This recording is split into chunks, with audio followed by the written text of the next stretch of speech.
Today we are going to start planning your digital story. So to help you plan what is going to be shown in your digital story, what song is going to play, and what you are going to say for your voiceover, we have something to use called a storyboard. There are a lot of different components that go into the digital story. So the storyboard is a document that helps you keep it all organized. So you know what you're going to say and with what picture and with what song is going to be playing in the background. So today I'm going to show you how to use this tool. Before you start adding to the storyboard, you should have an idea of what your personal narrative is, what it says before you put it into the digital story. So you should have some type of draft written because it's much easier to copy and paste than it is to come up with a script as you're doing the storyboard. So the storyboard has three main parts. It has the picture, the song, and the actual script that you'll read. So then when you go to record on iMovie, you know what picture is going to be shown, you know what song is going to play, and then all you have to do is click record and then read your voiceover. And then in the video editing tools, you can adjust the length that the picture's on the screen so that way it matches with the voiceover. It makes it a lot easier. So since I already had my personal narrative written, I just copied and pasted the first part that I wanted to show. So now I'm going to show you how to insert the picture. So the picture will go in this top box here. You're going to click Insert, and you should have all the pictures saved that you want to use. If you are not using personal photos, then you can just Google it and save it somewhere where it's easy to access. So the first picture I'm going to use, I have ready. I want to use a picture of a goal, so I drop it in. And now I know I have my picture of a goal. So that's going to be the first thing that my viewer sees. I decided that it's more powerful to start with silence, so I don't want any music. And when I hit record, this is what the audience will hear. This is what I'm going to record myself saying. So my heart is pounding, sweat rolls down my face, and the heat from the day feels heavy. The crowd is cheering in a frenzied panic under the bright stadium lights, but I do not hear them.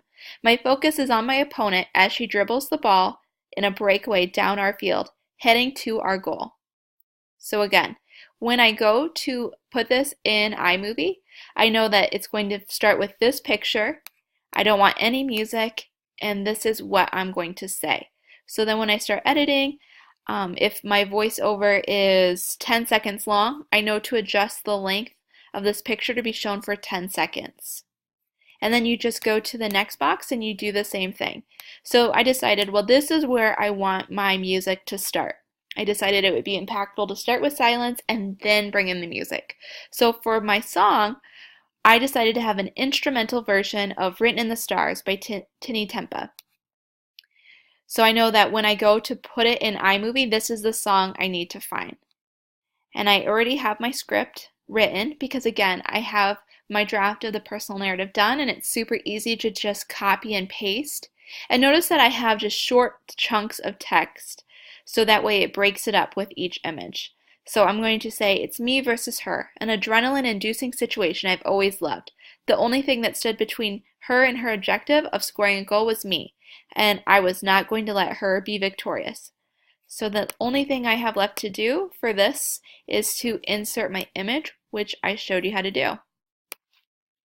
As you make your storyboard, you need to make sure that it is free from errors. So treat it just like you would a paper that you're turning in. You need to make sure that you're editing it. So you're checking for punctuation, you're checking for capitalization, you're making sure that it's free from spelling errors. Even though you are going to be reading it, you will turn in the storyboard and I'm going to check it for those errors. So make sure it's capitalized, make sure you punctuate it, and make sure it's free from spelling errors.